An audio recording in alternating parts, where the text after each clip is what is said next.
Welcome to the Rebirth podcast. My name is Caitlinhill. I have been on a massive journey of self-discovery since becoming a mom. I'm curious to find out how we can be the best version of ourselves as women and mothers, and how that has a ripple effect on the rest of the world. I am so honored to have you listening here today. Please take a deep breath and welcome to the space. Hey everyone, welcome to today's episode.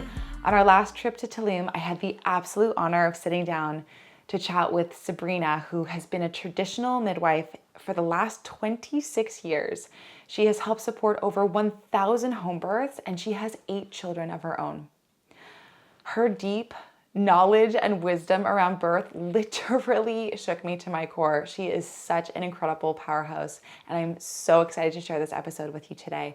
Let's dive in. I'm so happy to have you here because we've been here in Tulum for 6 weeks.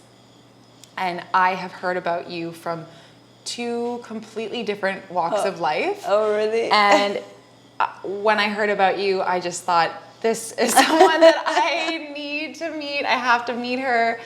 And so it is. Wow. Here we are. And yeah, I just want to know all about you and just pick your brain on everything. And yeah, I'm so excited to have you here. So welcome. Thank you. So yeah, I just learned from you that you're from Switzerland, yes. Which is so interesting. How did you end up in Tulum? Or was that the first place that you came to in Mexico after leaving Switzerland? I decided to leave Switzerland because I wanted to become a midwife. And I actually wanted to have my second baby in the ocean.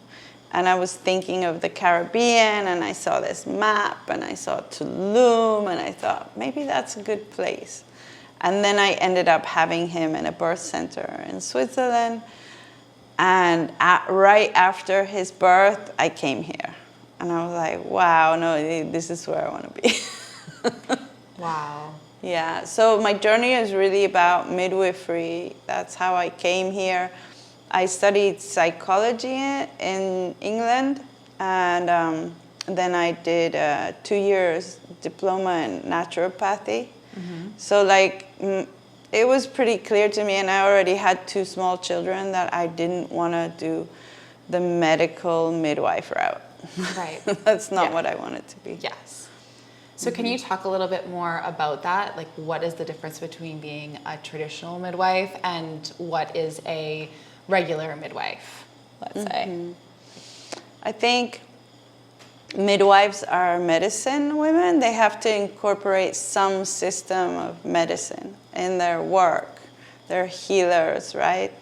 So either you do the modern medical route, which is teaches you pharmacology and how to use medicine for the birth, or you learn the alternative medical route, which is either being a traditional healer from a village, or I know some other midwives who learned as me naturopathy and then entered into midwifery through traditional midwifery. And that's really, when I moved here, I lived here, I was in the Mayan community, and I'm part of it. So I learned the traditional Mayan medicine. Wow. As well, and all their healing methods, even though I can do a traditional birth, I learned how to do it. It has their set systems, and I respect it, but it's not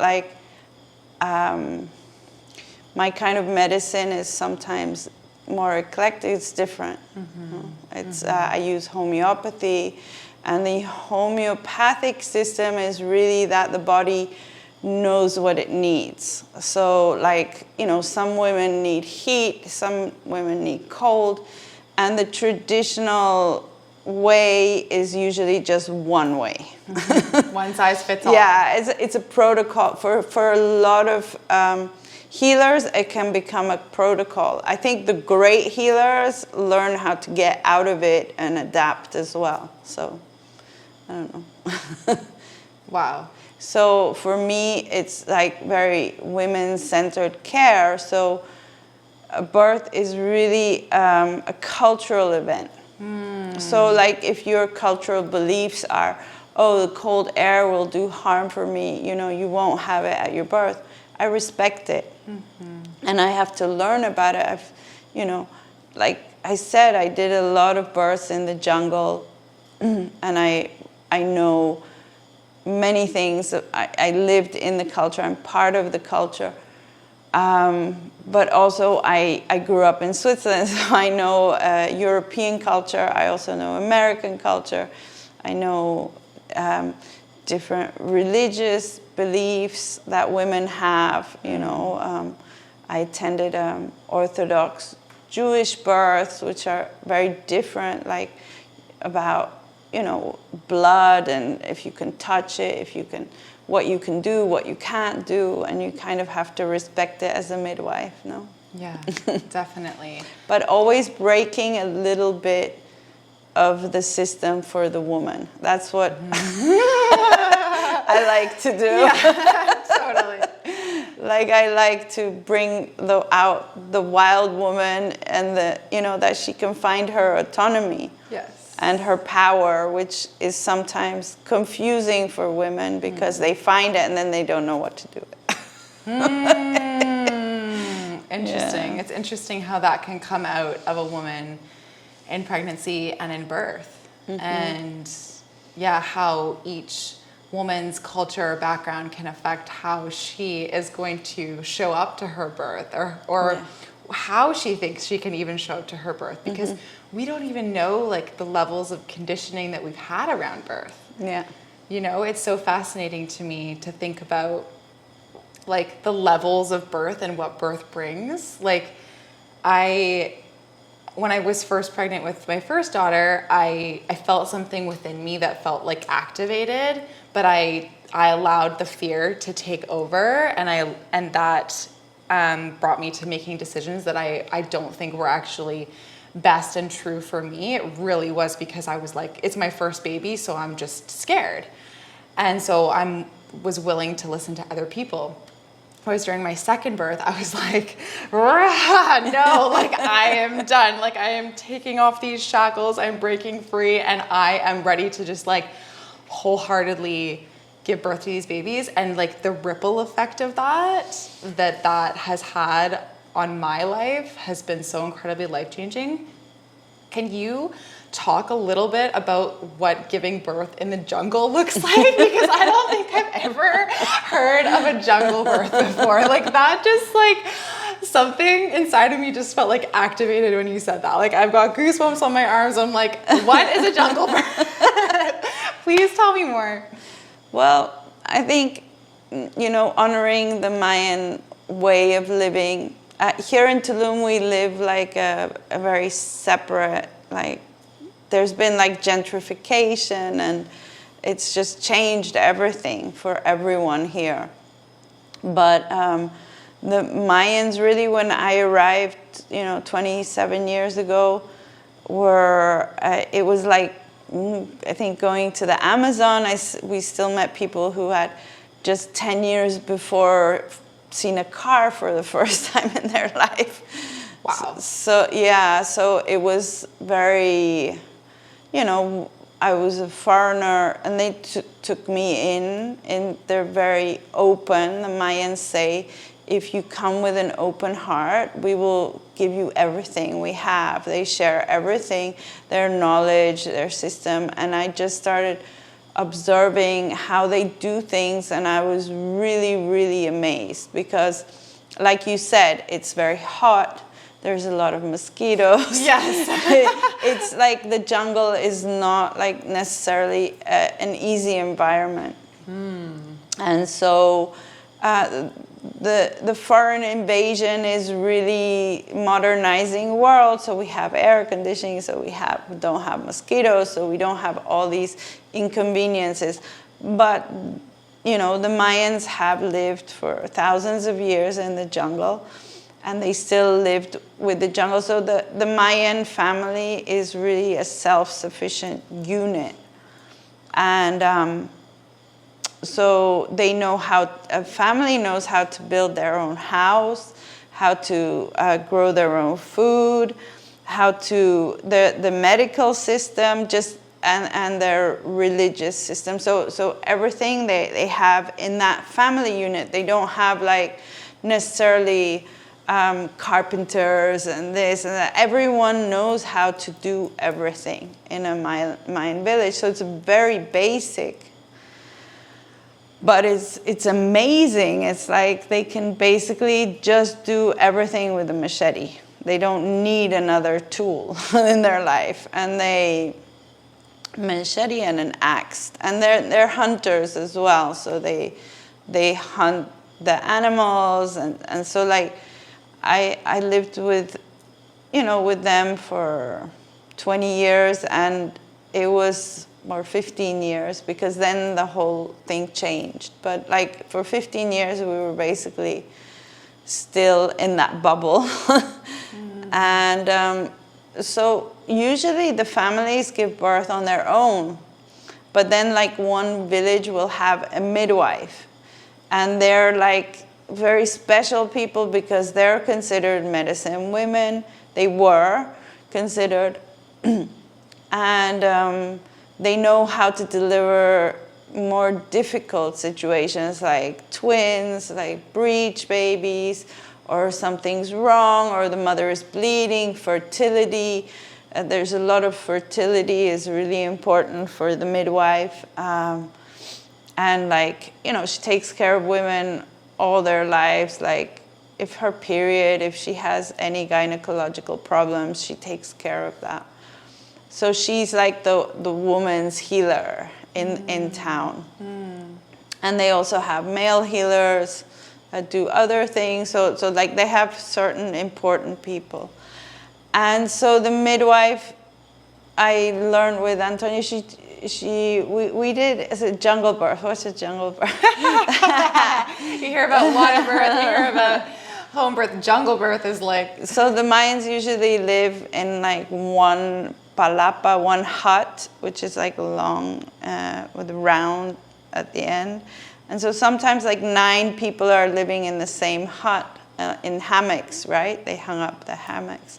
And when a woman gives birth, like she puts the hammock on one end, and then we close off with a sheet. We tie up a string and then just put a sheet there, and like behind there will be the birth. So only the midwife, the husband, and maybe the mother-in-law will be there. And life goes on the other side of the sheet. Right. And usually loud music, children running around. Breakfast. So women give birth in the hammock.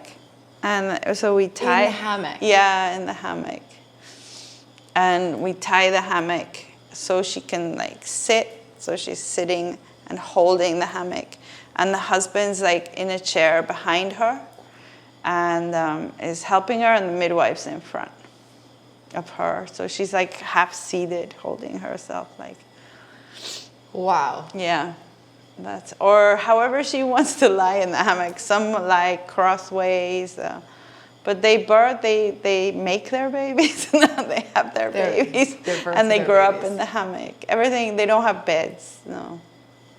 And then the woman stays there for like 8 days behind the sheet. Like she doesn't go out until the midwife closes her, and then she's allowed out. Because the belief is like you have in the birth, you have an energy that opens. And so like the baby has, how the crown is open.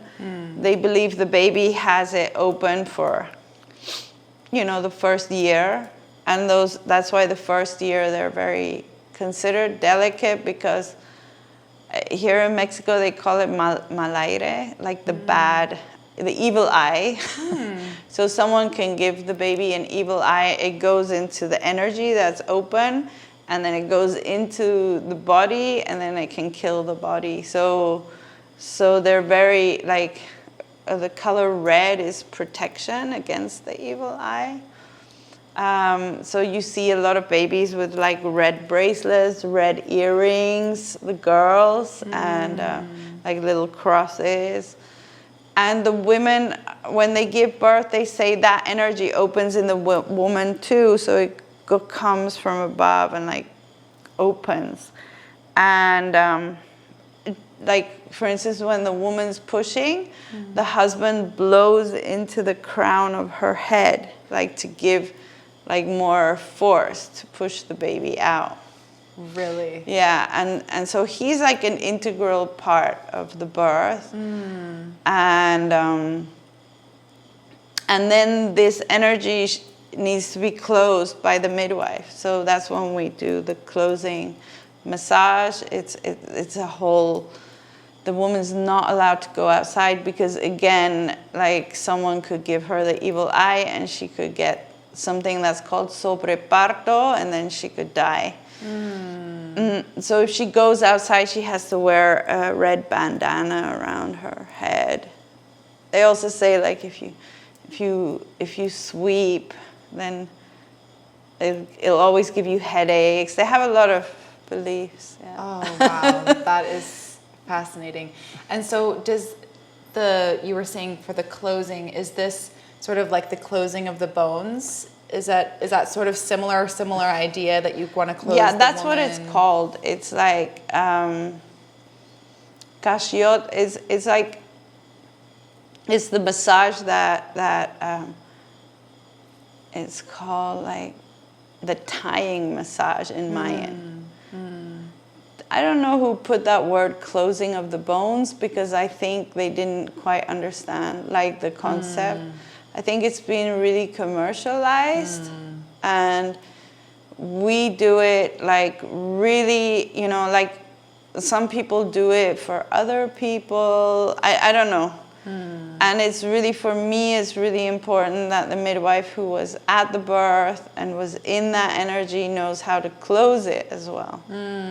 So we have women who, if you imagine, I don't know, you gave birth, didn't you feel that energy go through you, the universal like force going through you, right? Yes. I think, like, going back to what you said, like, we all start off in our cultures, but there's one point in birth where we just dissolve and we all become one. And I think that's where we all connect, and that's why women connect with me, even if I'm not like from their religion or from their belief. It doesn't matter, because there's one point where we all come together, you know? And that's that energy that comes through you. I always say it can be like the ocean, right? So like, you know, every birth's different. Sometimes that energy is really like not so intense, and on other births it's just like, it's like a hurricane going through you. And so I think as a midwife, when we witness that energy in other women, it's really an honor, but it's also like, that's the healing part. I can be there for the closing of that energy. And saying, okay, now let's close it again. And some women literally stay open, and it can also be physical when you have a tear, perineal tear. I think a lot of women can get postpartum depressions because that energy is just like going out. So as a midwife, really, we already start closing that energy right at the beginning, even though the days are not there yet. But there's so much energy draining out, it just keeps draining. This woman can get really depressed, and it really helps. So like there, we're just. So this technique is not just like a ceremony or yeah. Like it's not just like a one-day thing or a quick fix or something you just do and then you check it off your list of things. And some people don't even need it, you know. Some people close and they're fine, you know. And other people really need support. And I like the postpartum. Usually they do it together. The postpartum bath and the closing, and like really the postpartum bath is for like, you know, postpartum contractions, and those usually happen right after the birth. So that bath should happen fast for the women to support her. So yeah, I think healing has been commercialized, but it's part of our, because we're a very capitalist society, it's obvious that we're going to do that. Of course. Yeah, definitely. There's so much there. So many questions. But first of all, I know every woman is different, but how long generally is there like a specific amount of time that the woman is meant to rest for after giving birth? I know you mentioned 8 days. Is that... Yeah, usually the uterus goes back within 8 days, but a lot of times it takes longer. Right. So I think, if this big goddess awakened in you, you should learn to listen to your body. So that's really I can't put that. It has to be 40 days. It has to be 8 days. Yeah. Me, Sabrina, you cannot keep me in bed for more than 3 days. Now I can stay in bed. Yes. But the Mayans had a very rigid system because they live in a very harsh environment. It's very dangerous in the jungle. Yeah. There's a lot of danger, so they take care of their women. So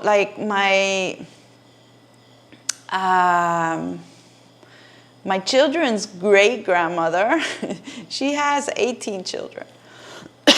So a lot of Mayan women have 18, 20 children, and it's normal. So they say if you don't take care of the woman after, so it's just 8 days, take care of her. And it doesn't mean it's all about the women take care of her.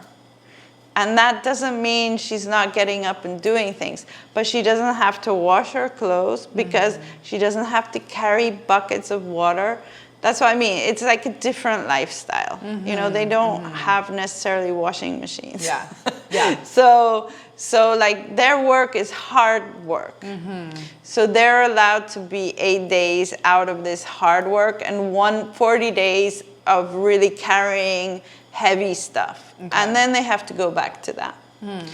So really it is someone's cooking for you, someone's washing your clothes for you, someone's taking care of your children for you, and you're basically recovering. I don't know if it has to do with our lifestyle is really so much easier. And I don't know if it's good to be in bed for 40 days. That for me would be depressing. Yeah. And I always wanted to show my kids to everyone on the third day. I was like, I want everyone to see my baby. For sure. And I do think if we look at mammals, usually they're fine after the birth. So I do think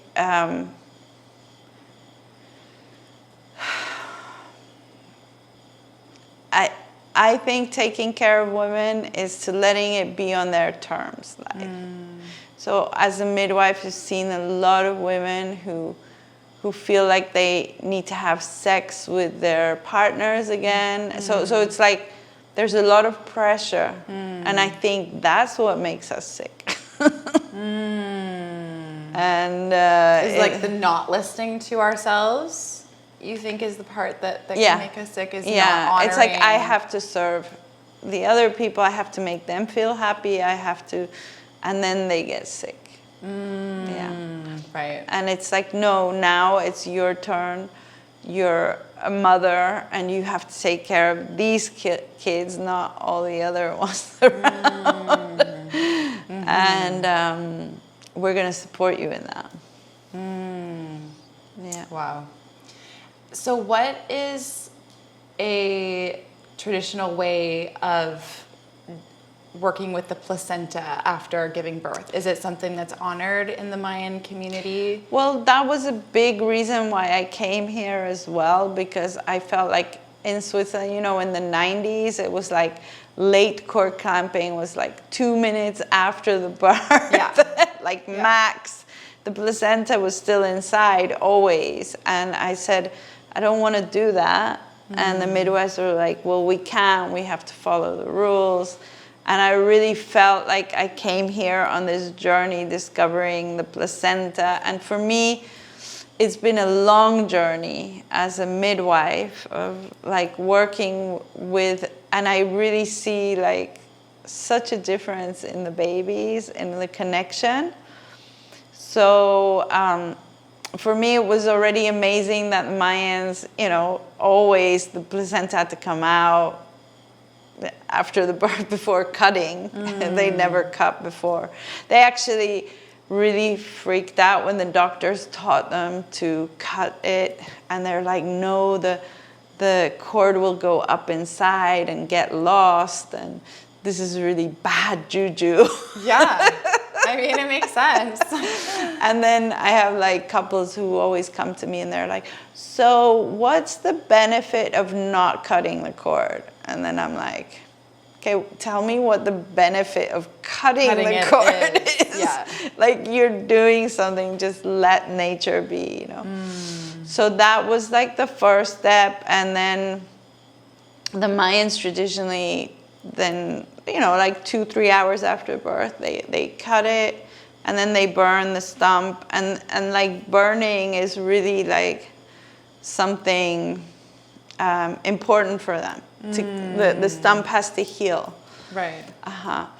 And then I met Robin Lim like 2000 and when was it, 14 or something, and I, you know, read about her doing the burning, and I was like, let's try that. And then I tried it, but the burning is really, really far away because you can't like burn it it takes like 15 minutes to burn through. So I did that for like 10 years, or I don't know, a long time. And then I supported a couple of people who wanted to do the lotus birth, so not cutting it at all. And the ones I supported, I realized that the cord actually dried in 24 hours. And then I was like, wow, that's really interesting. So why does the cord dry when you don't touch it faster than when you cut it or you burn it? And it's like having this root there. So there is still something going on. So I do believe like the monkeys and, you know, other mammals, they would carry they carry the placenta here. But at some point it dries and, you know, it will rip off. But we're obviously very careful with our babies. And I don't think it's meant to be on there for like 6 days or 10 days. I don't know, it's just especially not in this climate. Because then you have to do certain things to it. So I started saying, okay, let's just convince the parents to do it for 24 hours. Yeah. And then it's really dry, and then you can just break it off. And then there's still that little bit on the stump, and it usually takes another day or two, and then it falls off. So it was a whole process for me. I feel like, and their midwives will be like, no, you know, the cord, the placenta is the baby's, we have to leave it on forever. But some people like the medicine from the placenta. It's good. What about eating the placenta? Because I know that this is like a very popular thing, and that's, you know, become more popular anyways in sort of like westernized births. Is that something that they do in the Mayan communities as well? No. So what they do with the placenta is they burn it, they calcify it, and then the midwives use the ashes. Yeah. And they use it to wash the hair and that it doesn't fall out. That's how they use it. Really? Wow. Wow. That I've never heard that before. Yeah. So they burn it and then they use the ashes to help as a medicine for. Oh yeah, and you just reminded me that the placenta, if the woman has a lot of like marks from the, you know how you get pigmentation from the pregnancies, especially here in the sun. Yeah. They take the placenta and they put it on the face, like a mask for like 5 minutes. Yeah, I used to do that to a lot of women. They're like, put it on my face. Oh my gosh. Now you're going to make me want to give birth again. Now that I'm hearing all these amazing things, a placenta face mask. Yeah, it's a face mask. I want one of those. Of my own baby's placenta, not somebody else's. But wow, that's so funny. Now that just has me thinking about all these women that, you know, the masks now that are the facial ones they put over, and it's like, no, just got a placenta, just put the placenta on it. Keep you young forever. It does. That's amazing. I've heard of women using their period blood on their faces. I don't know. Is that something? I know it's kind of a different. I imagine if it's blood, then there's. Well, it's got like stem cells, no? Yeah. I mean, definitely. I'm sure there's like so many benefits to it for sure. That's amazing.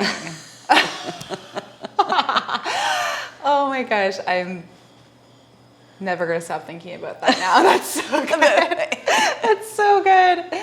Wow. And then over the years, I started making tincture and then giving it to women who can't get pregnant. From the placenta? Yeah. From a good placenta, like a first-time mom who had a really healthy pregnancy and a fast, quick birth. And then I give them. They take the drops, and then I give other medication. But it really works. It gets people pregnant really fast. By other medication, do you mean through homeopathy? Yeah, herbs to clean the uterus, and then we give the massage, and then that's basically, Wow. So it sounds like massage is a huge part of the postpartum process. Is that something that you use during the pregnancy as well? Yeah. Also, like, to get people pregnant, it's like, so, like, that's very Mayan. It's, you know, like how in Europe and the States, everyone's like, give me a back rub. So everyone knows how to give a back rub, right? Well, the Mayans all know how to give a rub on your belly. Wow. It's like their focus area is the belly, not the back. Okay. And so it's really used with the children all through the life. So it's like part of the culture. But the midwife is really, so I don't know if it's really famous, the rebozo, right? Mm-hmm. So the Mayans don't really use that in the birth. Okay. Yeah, to hold or to pull on, but not to position the baby, we use our hands. Mm. Yeah. And it's really like, so the belief is like every pregnancy we give them, every prenatal visit, we massage the baby ever since, start getting pregnant. And so they say it's like when you move the baby, it doesn't get stuck and it will be born.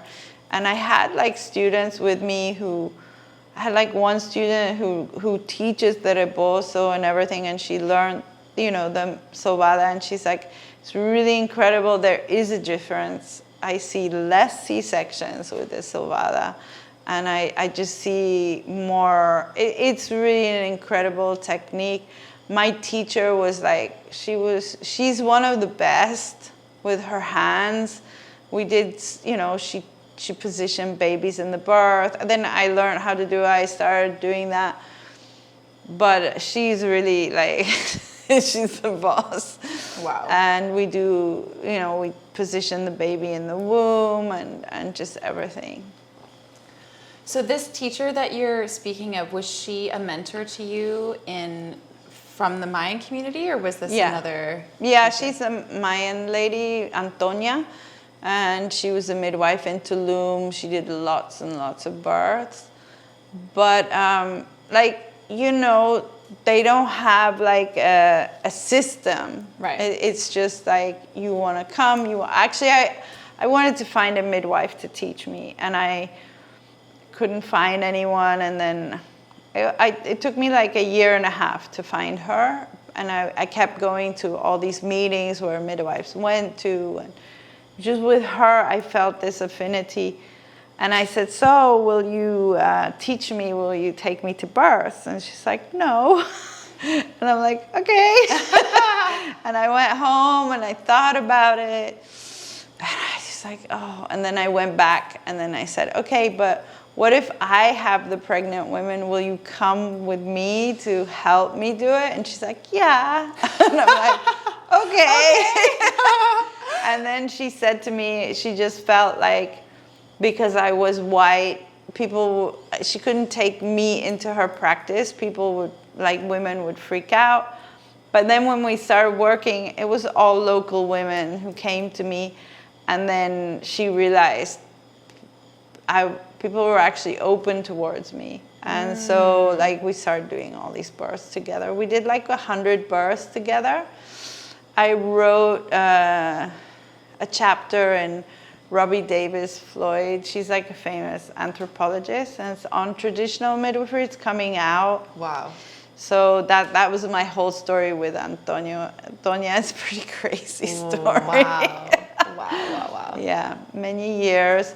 Antonia stopped practicing. It's really sad because of the fear and the oppression of traditional midwives. But it was systematic. So before 2005, midwives attended over 46% of the births here, and probably the years before more and more.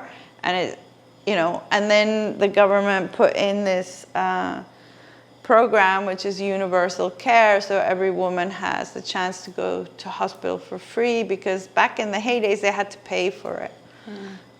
So they got free care, and the government forced them into the hospitals. Now 96% of the women give birth in the hospital. In Mexico? Yeah, especially in my state, and all over Mexico, probably more. But there was back in the days, there was a whole campaign against midwives. So they would give you, in the village, they would give you money for your children to go to school and whatever. And the people running it said, you will get the money only if you have your baby in a hospital. If you go to a midwife, we won't give it to you. So it became, yeah. But now these younger generations, I delivered this lady, I don't know when, 2001 or 2. And so I delivered that baby's baby, so the next generation. And it's really some women are still holding on to that tradition, no? And she had 3 daughters, and they had bad experiences with the first baby in the hospital. And then they said, my mom said, you're a good midwife. Can you come to my birth? Yeah, and then helped her have her baby. And so I think there's they're coming back. Yeah. But the midwives aren't here anymore. So it's one of my, the torch was passed on to me, and now I kind of have to pass it back. So that's one of my, we have this foundation, and it's one of my visions to bring back traditional midwifery to the Mayans, because they had it. So my children grew up, and really the culture has just fallen apart. Not just with birth, but just with everything. Yeah. So now most kids are working. They don't know how to build a house anymore, speak their own language. They don't know anything anymore. They watch TV, they drink alcohol, and they go and work in the hotels. That's their reality. Yeah. So I think we're losing everything, and the few people who we are still around, we should like protect it and get it back. Yeah. And it's probably, we always change it a bit. Yeah, that's true. That's true. It might not go back to exactly what it was, but it's also going back to a different society. Yeah. And maybe there will be more protection of it in the future, knowing that it can be lost, and how important it is for this knowledge to be passed on and for it to be honored. And I do notice a huge resurgence myself, so I can only imagine like what you've seen happen in your, what was it, 27 years of practicing midwifery. Was there more, like obviously before you were doing, jungle births and working in the community, when you moved on from doing the Mayan births, were you practicing within Tulum, and what did that look like? Were there more women giving birth in the hospital then? Were you supporting them in the hospital births ever? Yeah, I do. I support in the hospital. I can go into a private hospital. I think, the clients have changed. Mm-hmm. And it's interesting because I think it's gotten really crazy with, I think traditional medicine has become a consumption. So sometimes consumption comes without conscience.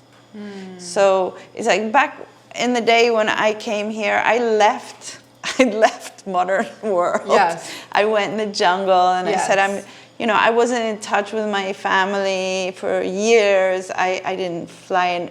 I just left. I lived on nothing, and I cooked with fire, and there were days we didn't have food. So it was I wanted to live life on life's terms. That's what I wanted to experience. Mm. And it was, I learned so much about being a human on earth. And I really, for me, the big prayer was I wanted to give birth on the terms that birth was going to give me, not on like a hospital or the safety or this or that. So, my third baby I was alone at the beach, and I had no plan. My plan was I had no plan. And they were like, and then, it was just amazing to say, I could die, my baby could die. I didn't do ultrasounds, I didn't do one checkup, I didn't do lab work. I didn't even want to know, if I have gestational diabetes and, I don't know. I heard so many, this is what the Mayans did back then, and some stuff is painful and bad, but it's life. You feel like you're alive and you're living life on life's terms, and modern society doesn't do that. So my client changed. It's like people who have this romantic fantasy about free birth or whatever, and then stuff doesn't turn out that way. Mm-hmm. And then it's like I need to blame someone for this.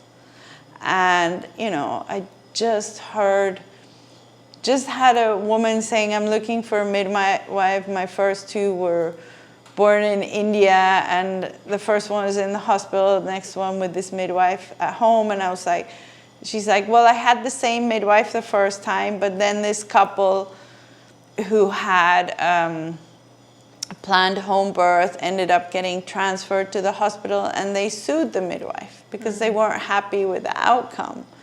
And so she couldn't work anymore. And it's like, really? Yeah. Like, this is not what I came here for. Yeah, truly.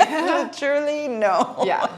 And so I'm like, I have, if I want to carry on with midwifery, so one of my visions is to go back in the jungle and build my little house and my little safe haven, and people who want to come spend time with me are super welcome.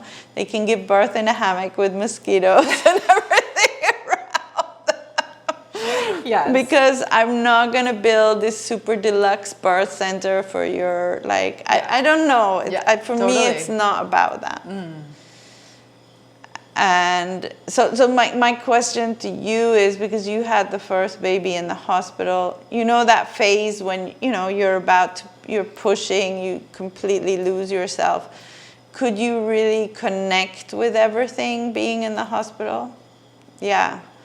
So I think that's what my job is to help women connect with that part. And I think, sorry. It's definitely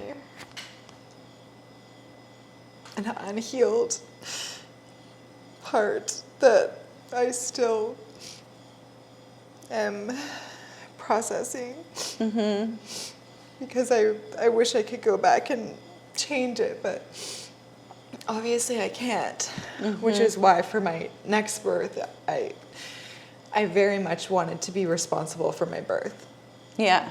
Me responsible for my birth. I didn't want anybody else to be responsible for it. And so that's why I completely understand when you're saying that, you know, to blame a midwife for something is sort of, you know, the midwife is there to support, but that every woman needs to have that responsibility around her birth and her baby. Yeah. You know, and to have that connection and that the feeling of the energy and the force and the source coming down is so incredibly important, because I'm still doing the work on it. Yeah. And that's why I think that this is so important, and that's why it's so important for this message to be carried on. Yeah, definitely. It's very hard to carry on that message to first-time moms. It is, trust me, because you don't know. Yeah. And there is so much unknown. You're not at the point of being like, I'm going to live life on life's terms, because Some people, I'm sure. yeah. And I see that more and more now, Yeah. of women being like, no, I'm okay with it. I think that's a choice you should make. Yeah. Because if you're not ready to do it, then you have to go the hospital route, and it's okay. Yeah. But, you know, and then you have to live through that situation. But, and even then, you know, like, it's like with everything, you know, we have losses in life, and then we try to blame other people, or why did this, why did you do that, but it's part of the grieving process. Yeah. You know? The fact is to accept it and say, wow, this is part of your healing process, to make this podcast and talk about it, is like, so other people can have that opportunity not to go down that route. 100%. I remember back in the days when I decided, you know, like, I went to the doctor every month, and because as a woman, you don't get any information from anyone, especially if your mother went down the medical route. It's like, you just kind of do what everyone else. Yeah. And I just went to see this guy every month, and I thought he was such an idiot. And I was like, really? I'm going to open my legs in front of this guy, and he's going to see into my soul. Insane. And I'm like, I can't do this. And I went home to my husband, and I said, I can't do this. No. This isn't working for me. And he's like, well, what other option do you have? I was like, I don't know. So I spoke to everyone I knew about it. That's the way I process it. And one of my friends said, why don't you have a home birth with a midwife? I was like, can I do that? Does that exist? Yeah. Yeah. And so, like, I went there, and it totally resonated with me. And then my mom said, well, if your baby's going to be an idiot, then it's going to be your fault. And then my mom is such a strong influence in my life, like, super. If someone can influence, my mom. And then I was like, okay, I'm going to sit with that expression and just meditate it. And then I went to see her, and I said, you know, Mom, I think if that happens, I'm going to have to live with my idiot baby the rest of my life. And so, like, if I make my choice, I'll take on the responsibility, but if I do what you say and the same thing happens, I will never forgive myself. And so that was the reason I chose a home birth, because I knew things could go wrong. And I always contemplated those. And I would have never projected that on any birth care provider, because I do think those are things that can just happen. But I do want to do the best way, which is the natural. And so with my second baby, I was really... all my buttons were pushed, because I went the same every month to they had like 6 midwives in the center, so I had to meet every one. And then the last midwife was already 39 weeks, and she just came fresh out of the hospital. She detected heart arrhythmias in my baby, and she's like, well, you can't have a home birth, you know, la, la, la. And I was like, what? Yeah. And so I fought the whole system. I had to go do like hour-long ultrasounds. They couldn't detect anything. In the end, I had like, I knew I would go over due date, so I wasn't worried about that. I was like, I'm gonna have him either on my own. I'm not going into the hospital. So in the end, I got a cardiologist, and she said, well, why don't you want to go to hospital? And I was like, well, because like, you can't really hear his heart. He always moves. So with my diagnosis, I will put on a heart monitor, and he's always moving, so they can't hear it. They'll break the water bag. They put a hook in his head, and then he'll freak out, and I'll end up in a C-section. And she's like, yeah, probably. And I was like, yeah, well, that's exactly what I don't want, because if my baby has a heart problem, I do think the natural way is the best way. And if he doesn't survive it, he won't survive it. This is what has to happen. Yeah. And then she authorized the home birth, but I had to sign so many papers and I had to go like 1 hour after the birth, 24 hours to hospital for a checkup, which I did. I had to comply, otherwise social services would have taken mine. So those were all reasons why I had to leave. Yeah. Everything went fine, you know. He's a big boy now. He's a big boy, and I'm guessing not. He's still just doing what the hell he wants to do. Right. Just like you showed him. Yeah, it's really interesting how there's like this protection in the hospital around like, okay, like mother and baby needs to be safe. Yeah. But then it's like at the cost of so much more that I feel can a lot of the times be lost in the process of protecting what they're really trying to protect, which is the life of the mother and the child. But then it's like, what else is happening in that process? Yeah, and I think if someone would tell me pregnant, hey, you know, it might die, but if you do that and that, of course I'd want to do it. Of course, you're going to do anything you can. And so, but like preventative medicine has not been proven to work. Yeah, can you speak a little bit more about that?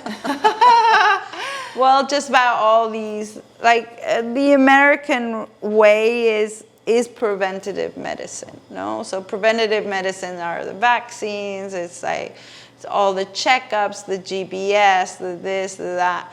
And you know, our people are not getting healthier. No, not at all. In fact, it's the opposite way. So what preventative medicine does is actually, it's a fear-based situation. And it's a control. And it's logical because medicine is about controlling facts, you know.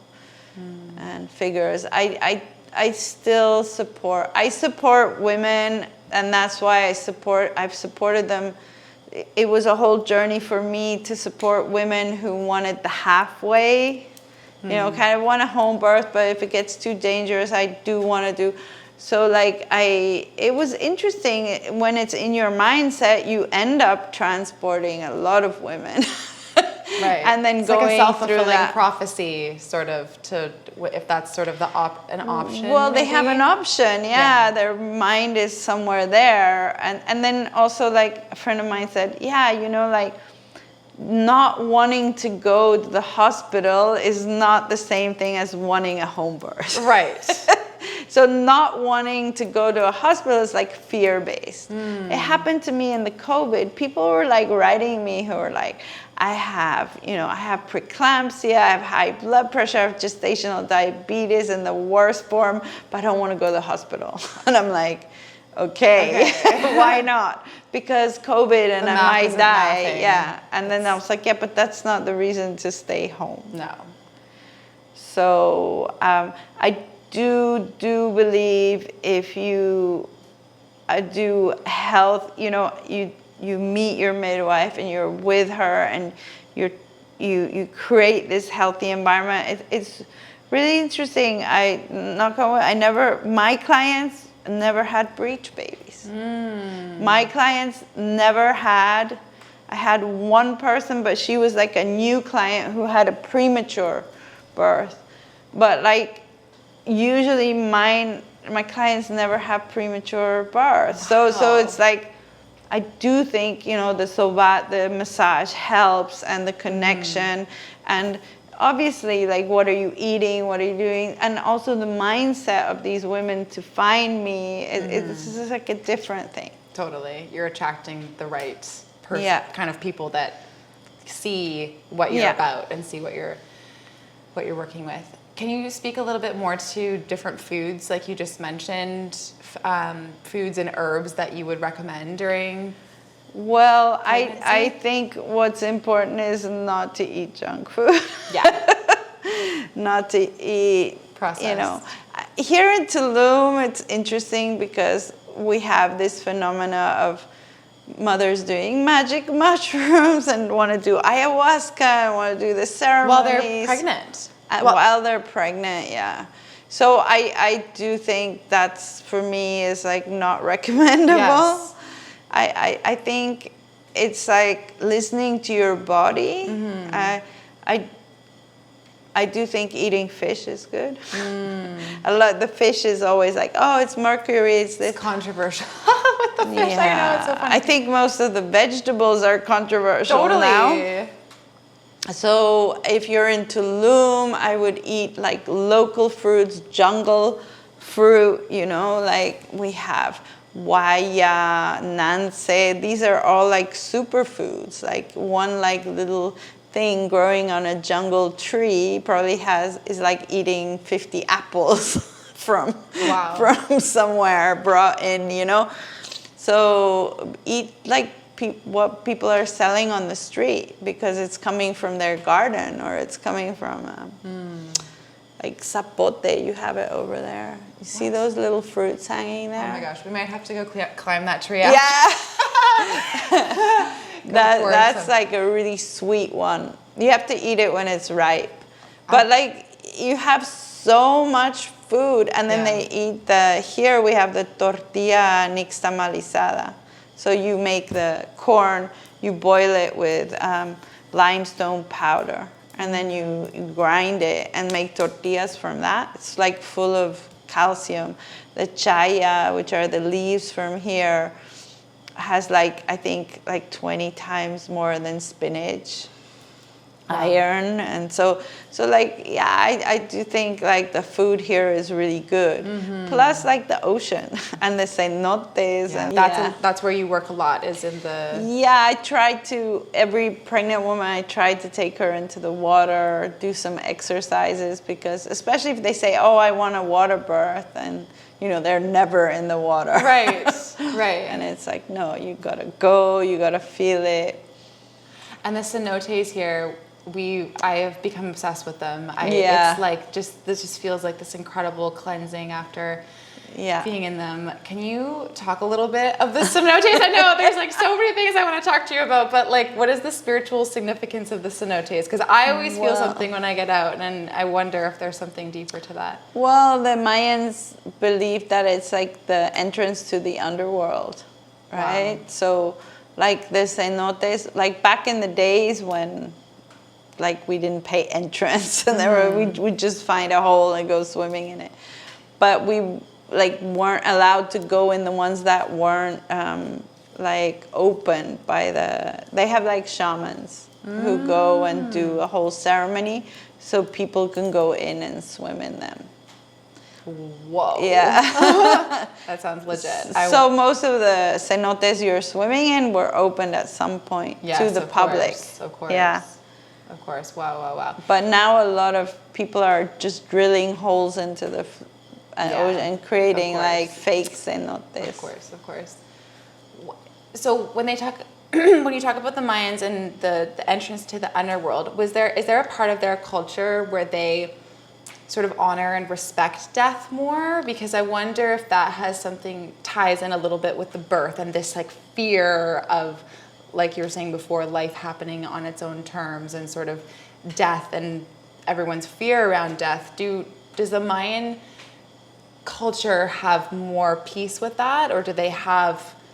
Is it more part of their culture to honor death in a different way? Well, they have a lot of things that are like, install fear as well, because it's like protection. Like the kids, they have kids stories like don't go outside because the monster will eat you at night because there's a jaguar going around. Actually. Yeah, actually. Yes. So they have this, but when someone dies, it's like a completely different way of dealing with death.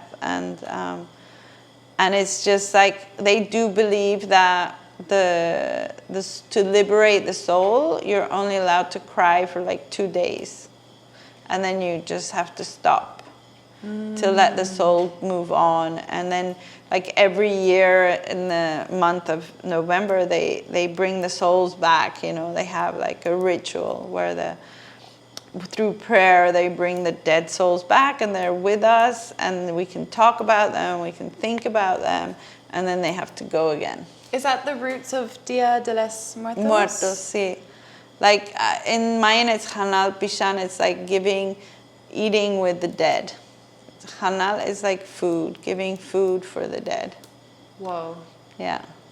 And so living in the village, it was actually the most precious one, because it's when there's a lot of how do you say cosecha? There's a lot of when the crops, there's a lot of corn, and they just went to the field to harvest. Yeah, there's a lot of harvesting in October, end of October, so there's a lot of plentiness of food and different foods. So the Mayans have like this thing, it's called matan, which is like they make food, but it's for everyone, it's to give away. So like like my mother-in-law would say like, oh, tomorrow we'll do the first rezo, the first prayer for the dead.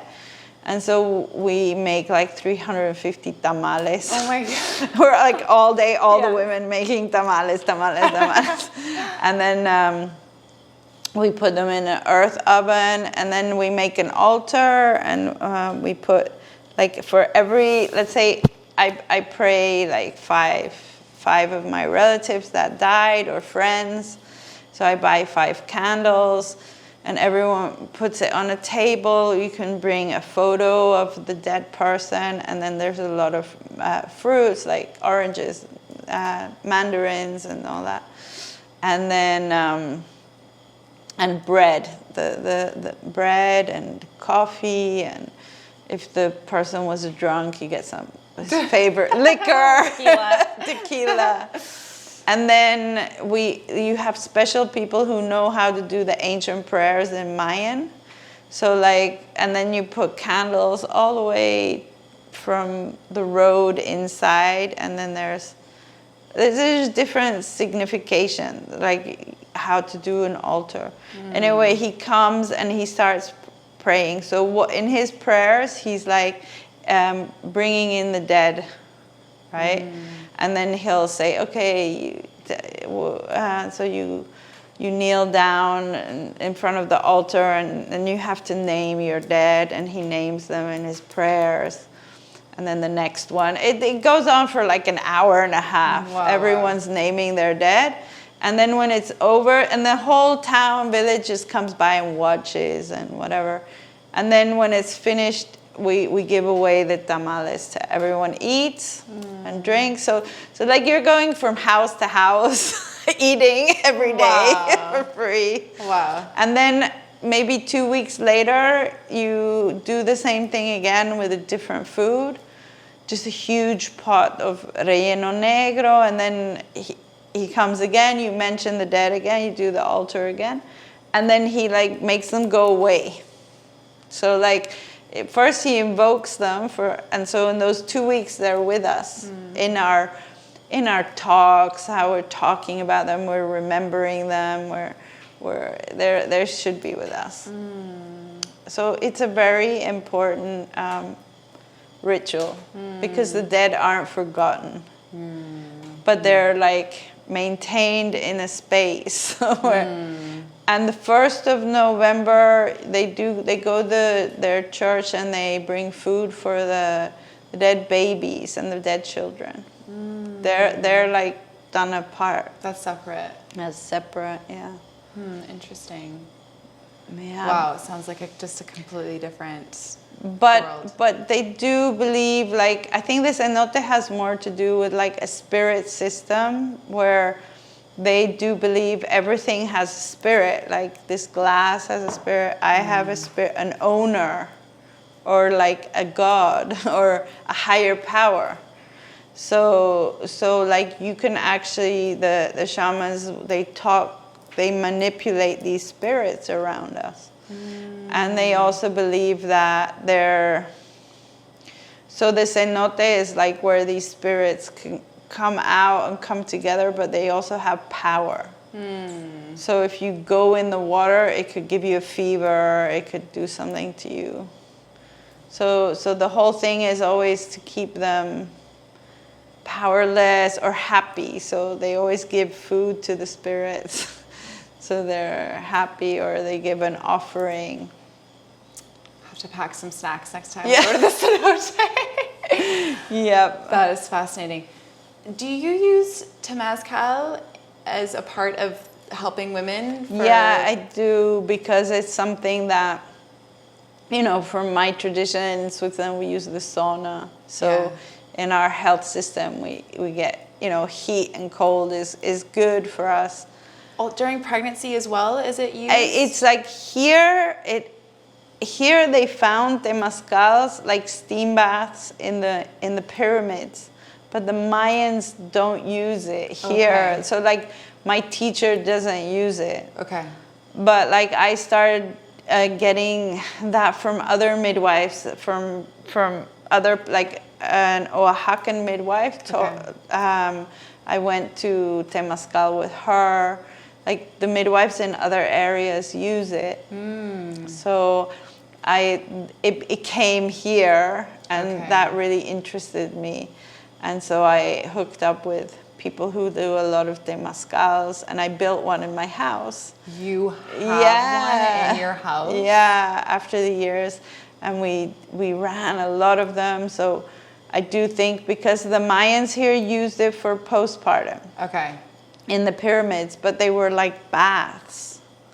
So I think they were more like areas where women, and they heated that area. So it's interesting. I'm supposed to do a temazcal before we leave, because Matisse did one with his mom last week, and he came home and he said, you have to do it. Yeah, it's the best ever. Very nice. Yeah. And it's so funny how, like, there's a part of me that feels really nervous and scared to do it. Like, and Matisse is like, you gave birth to twins at home. Like, you can do an hour and a half temazcal. So when it gets really intense, like the third door, and just remember when you thought you lost it at the birth. I can't do this anymore. When I take women there, the ones who gave birth are like, oh yeah, make it hotter. Yeah, for sure. Because you can do anything after giving birth. That's for sure.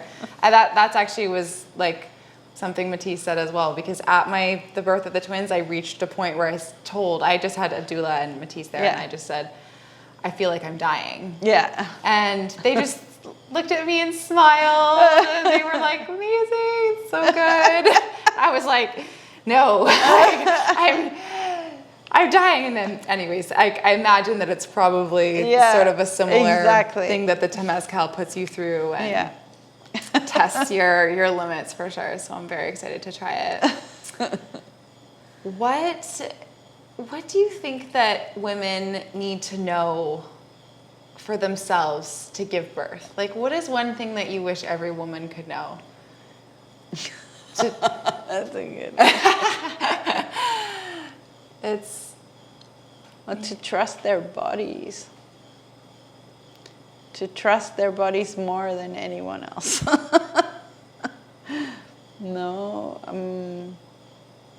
For me, I think that's what got me on my way, was like, oh, that connection with my babies was there right away. Mm-hmm. And it was like, it was much stronger than any doctor. And I just felt like, I remember, I was 23 when I had a spiritual awakening in my birth, because I never thought this would happen, but I was like, oh my God, I realized how oppressed we are once I gave birth. I was like, this is so bad. Yeah. This is a whole gender that's being oppressed. Yeah. And I think part of the Me Too movement and all that is like, like a lot of women I do red tent sessions. So like I have different generations coming in, and I just see so many women who have been damaged by it and have normalized it. And it's like normalizing rape. It's, and you've normalized it for 30 years. I did the right thing. I went to the hospital. This is for the good of everyone. And it's like, fuck, Jesus, sorry. I'm swear. But it's okay. Like, it's so strong. It's so strong that so, and most women went through that and are happy about it. Mm-hmm. Yeah. Yeah. I just massaged someone, and she said, oh, my sister, the first one, she had a C-section because, I don't know, had meconium, the baby. The second one, she wanted to birth. And the third one, she had a planned C-section because she said she never want to feel this pain again. And I'm like, yeah. Yeah. And that's a reality that was created right there. Yeah. For her, for the generations back and in front. Yeah. And we're living now with all these people. And that's why everything is so crazy right now. I really believe that. I really believe everything begins with birth and at birth. And what wisdom is within that pain? Mm-hmm. Well, I call it the mother medicine because there's, like you say, it's wisdom, but it's also medicine. It's like the Buddha's fourfolded path is in birth. It's like we realize pain exists. We realize we can't. We have to embrace it. Yeah. And once we embrace it, we transform it. Yeah. And all mothers know that, who've actually given birth naturally and survived it. And, and that's how we bring up our children.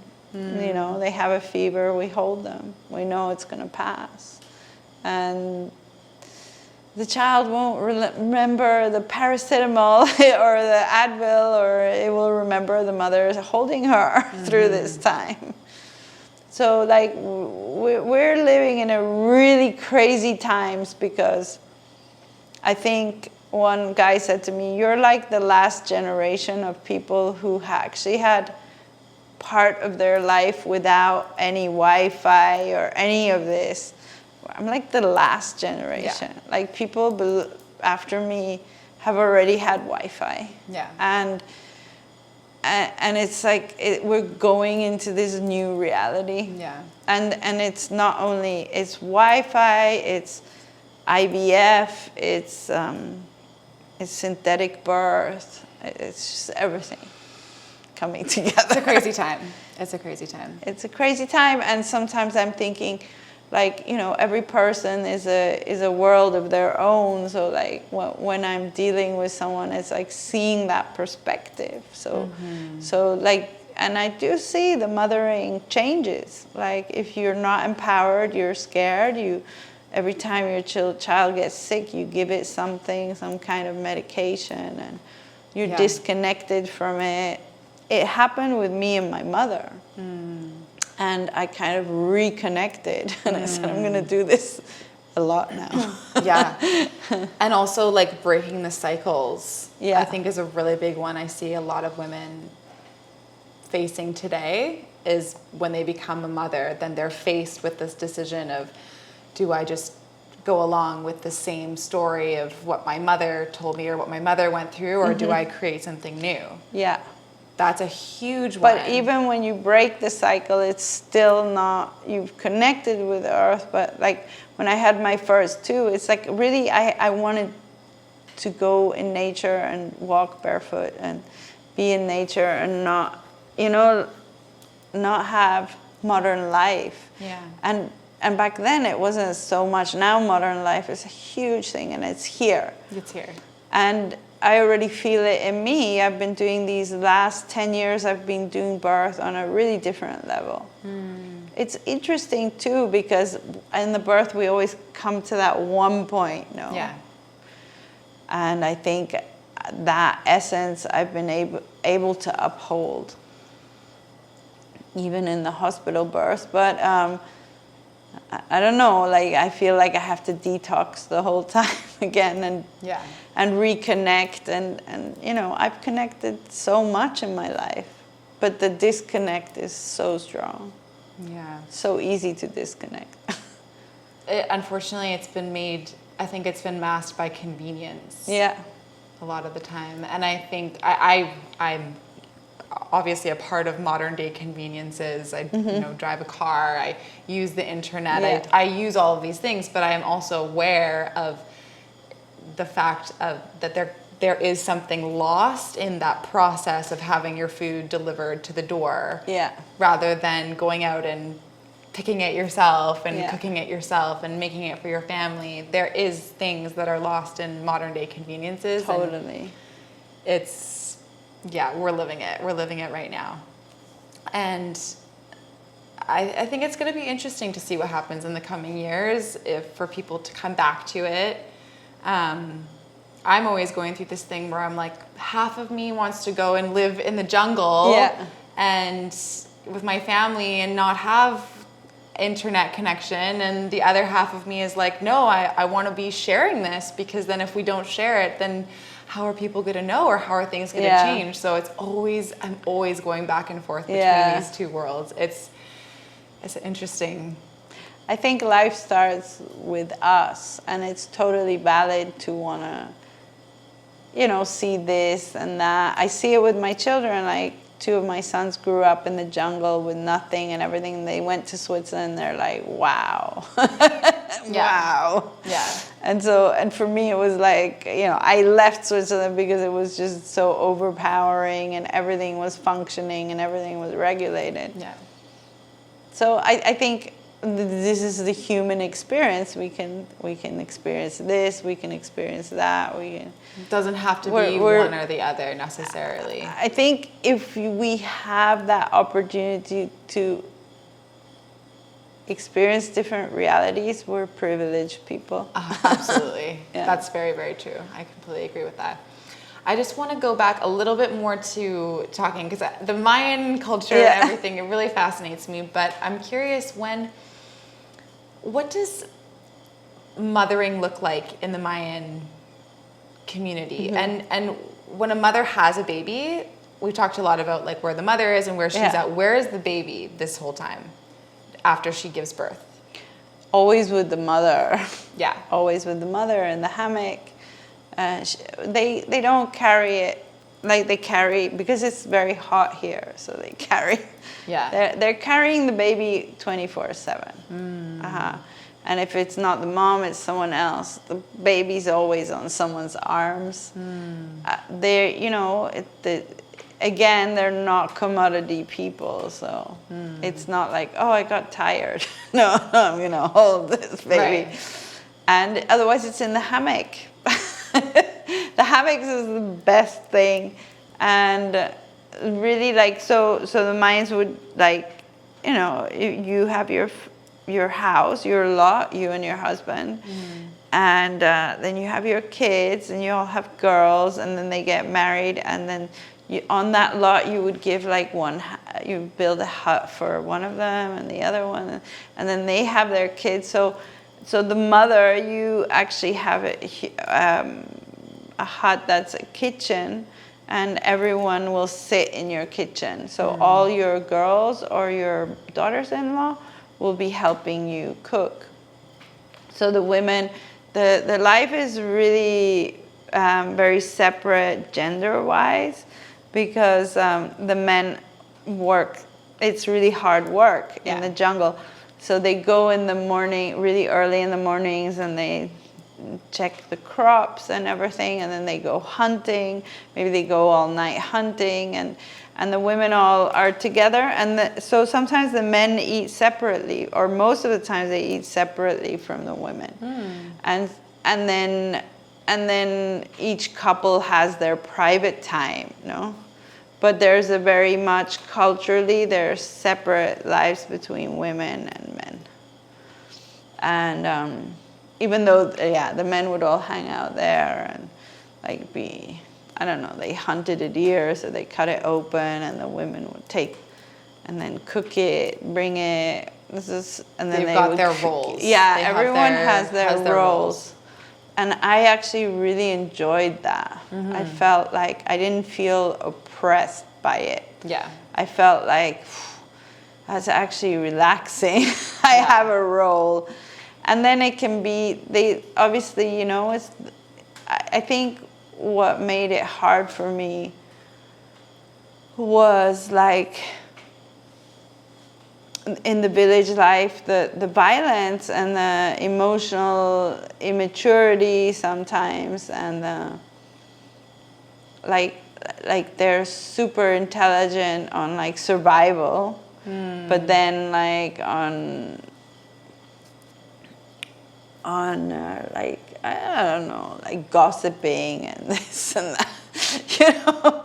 So for me, at some point, I had to leave it again. I was like, okay, I'm done with that. So in a city, you have this. Everyone can be who they want to be. There's freedom of expression. There's individuality. Whereas in the village, it's all group. Right. So I think wherever we go, there's not one perfect place. There's not. I mean, that's what we have to aspire to, but there's not. Absolutely. I know a lot of mothers in particular now are like, where's the village? Where's the village? Where is the, like, you know, because we're all so separated, especially in North America.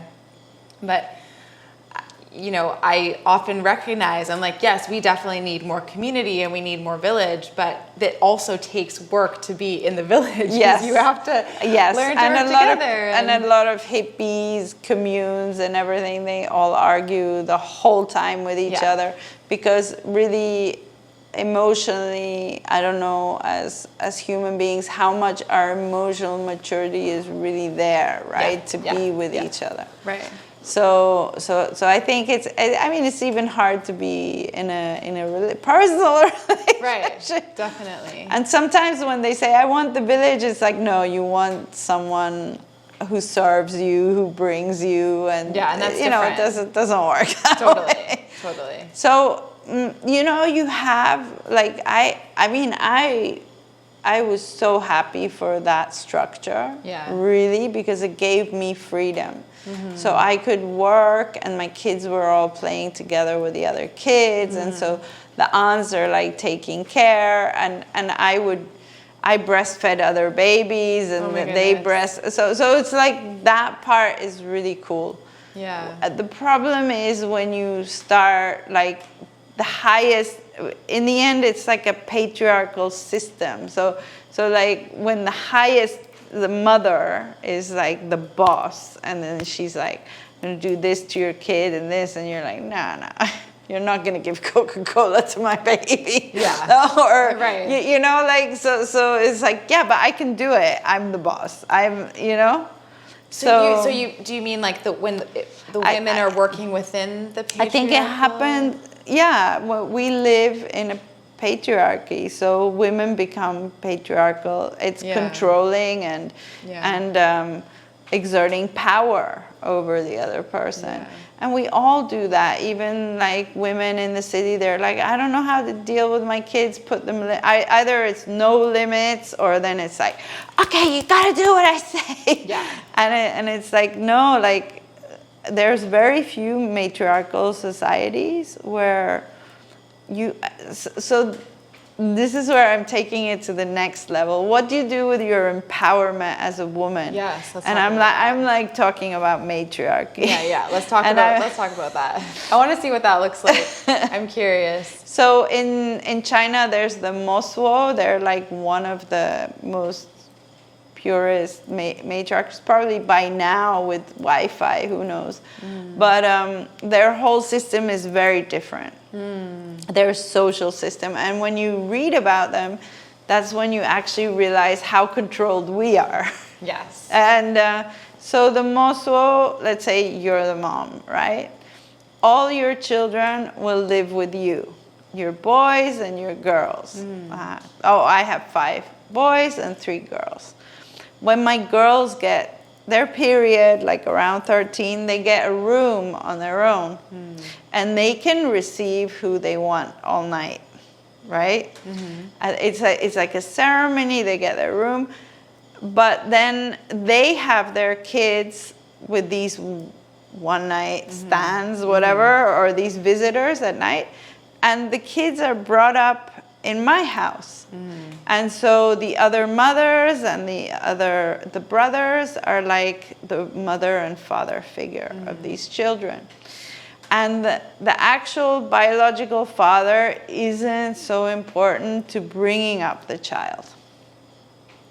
And then when I read that, I was like, what? That's so intense, no? Wow, and they're like, yeah, we can't mix love with power and owning property.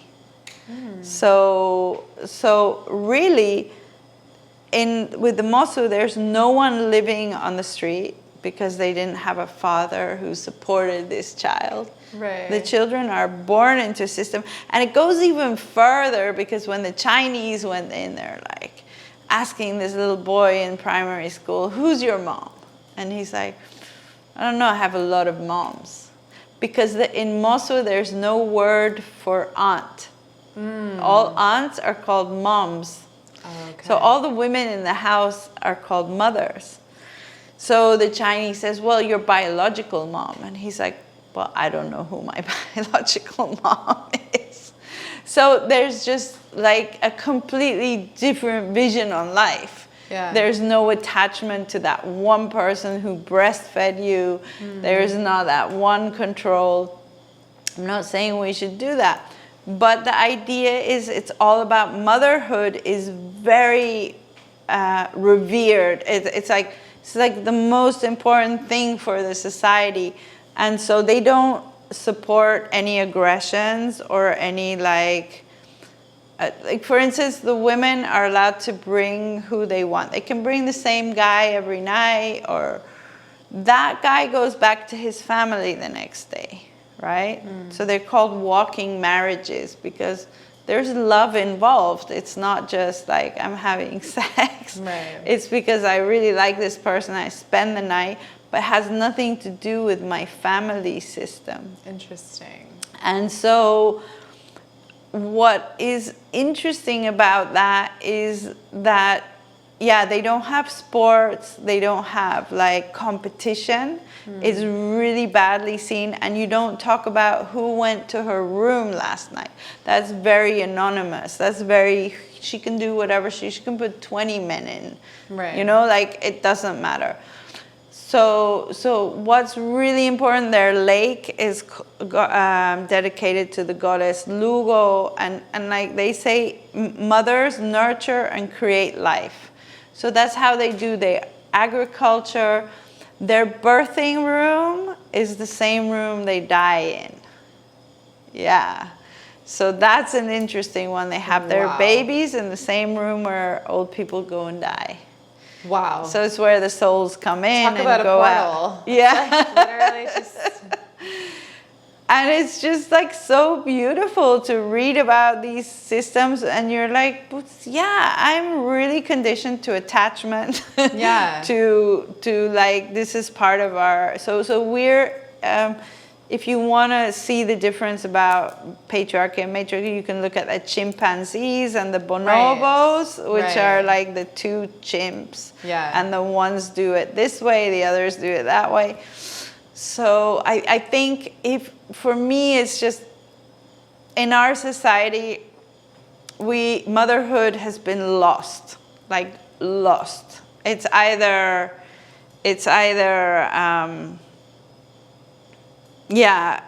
controlled, hyper controlled, but it's also like fitting in. It's like trying to fit into a society that doesn't, like, it's harder for us to get jobs. People don't like to hire moms because then they're off when their kids are sick. It's just like we don't have a space. Mm. The woman that has a space is like the maiden.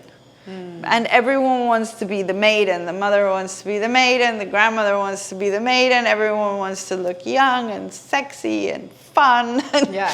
But like the mother is just like, even the mothers have hard time dealing with being a mother, right? Mm. I'm giving so much. Why our society feels like giving is like the worst thing we can do.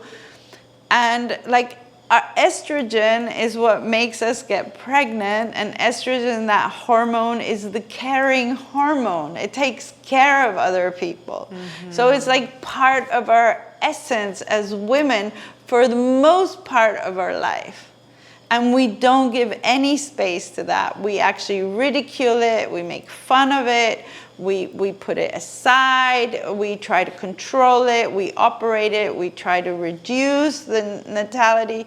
So it's like, that's what I'm trying to say. We're in a patriarchal society where control and domination is the basic foundation. So both men and women use control and domination in everything we do, with our bodies, with our children, with our educational system, with our religion, with our agriculture, with our medicine.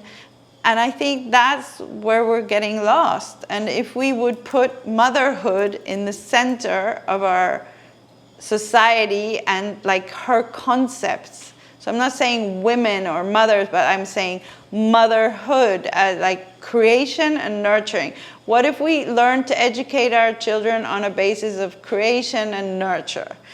So we need to take time. What if we create agriculture, creating and nurturing the earth? What if we create our medicine on that system, our religion? And so that's really where I take it a step further, because we all awaken to that. Mm-hmm. We all know this is truly important. But then when we're out of the birth, we're like, okay, we put it aside again. And that's why we get sick. Yeah. So I think for that to happen, that's why the women are saying, where's the tribe? Okay, because we wouldn't build the house like this. Yeah. If it was based on a mother of nurturing, we would build the house in a different way, like maybe facing our neighbor. Yes. Maybe looking at the other woman over there, and the children can run over.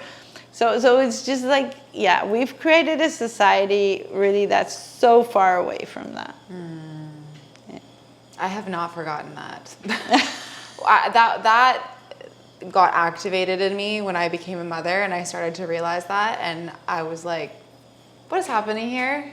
Yeah. What is going on here? And you can see it everywhere. It's the way that I see a huge correlation just in between the way people treat Mother Nature. Yeah. Is Yeah. That and the mother and not having that at the center. The way that we choose to treat Mother Nature is the exact same the way that mothers are being treated, which is disregarded. It's just like, you know, it's just not being honored how it's meant to. And like you said, it's literally showing. The cracks are showing, and they have been for a long time now, and it's showing through all these different systems. And my hope and wish is that enough women will stand up now, and men as well, because I think we both need to be, obviously I definitely see men and women as being very different, not equal, very different parts that need to come together and then work together for different things.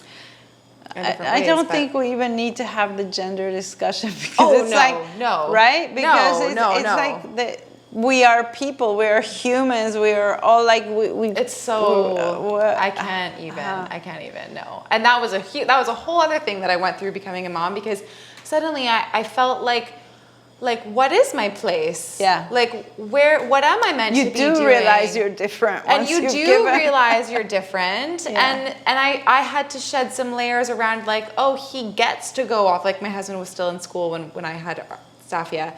He gets to go off and do this, and he gets to go off and do that. He gets to go off and be social all day and do all these things. And I was like, but I get to be a mom. I get to be here. I get to take care of the home, and I get to be with my children and raise my children. This should be seen as the most amazing thing in the world. And why is everyone asking me when I'm going back to work or when I'm going to stop breastfeeding? Because, like, why is that so important? Because it's not looked at as something serious. Yeah. It's like, that's why you have the housewives. And exactly. And it's like, it's very...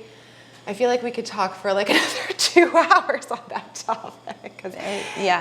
So you might agree that women who have given birth in the hospital have been deconnected. It's easier for them to go back to that society. 100%. Makes sense. If you're already not having that connection, then it's easier to maybe not breastfeed your baby, or choose to, or not like breastfeeding your baby even, and make that choice, or want to go back to work right away because you find motherhood to be too challenging. Like, that's a whole other thing. And I think that ties in with the conveniences and bypassing pain and all these different things, because I'm not, like, for me, that was, oh my gosh, so many layers of depth, and I'm still going. I see this as a forever process of just seeing, like, that, there are challenging moments within motherhood, but that doesn't mean that it has to be this hard, horrible thing, or that I have to be, like, woe is me, or, you know, acting it's just like, living life it's on just life living terms. life on life's terms. And it's like, this is amazing. Like, I get to be a mother. I get to do this. I get to do that. I will never complain about, like, cleaning stains out of my children's clothes ever again, because I'm like, what a blessing that my children have clothes that I get to clean. Exactly. And what an amazing thing. Like, what am I going to do that's better than this? Yeah. Really? Like, what am I going to do that's better? I'm going to go out and have some couple glasses of wine with some friends? Like, no, that's... You know, there's a time and a place for that. I can do that, like, much later on in life if that's something I feel like doing then. But it's not, the priorities are so skewed and so, the lines are just, I don't even know what they are anymore, really. And I completely... My gosh, like I said, I feel like we could talk about this for... Yeah, and I think these visions we have of a new world, we might never see, but maybe it will happen someday. I think it's going to be interesting. Sometimes I wonder if it's going to go, like, in 2 different worlds, I wonder. I think so, yeah. Yeah, that's what I sort of see happening now, is people are like, okay, I want to go the sustainability route where, you know, I'm growing my own food and raising my own kids, and then there's people that are going to go down the sort of the different way of...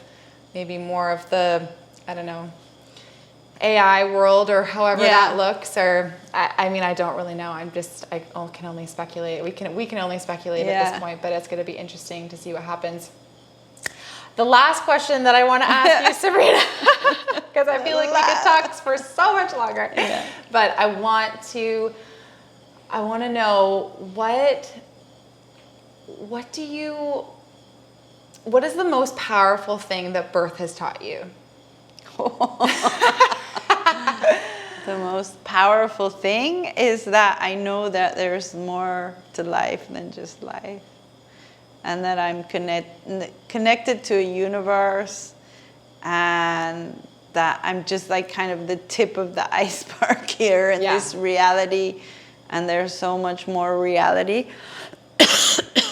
And I think as a midwife, when I sit at a birth, it's a portal that opens, and I always try to slip over, and I enjoy it a lot being in that portal. It can be scary, it can be frightening, but it's like where I feel at home. I feel really at home, so I think that's just to know that there's no doubt in me. Yeah. It's so beautiful. Thank you. Just thank you for doing this work, and thank you for sharing your knowledge and your wisdom, and for passing it on. And I'm just so grateful to thank have you met for having me. And just keep shining your light. Thank you. Thank you so much. Thank you. you. Thank you. Thank you. Thank you, Sabrina.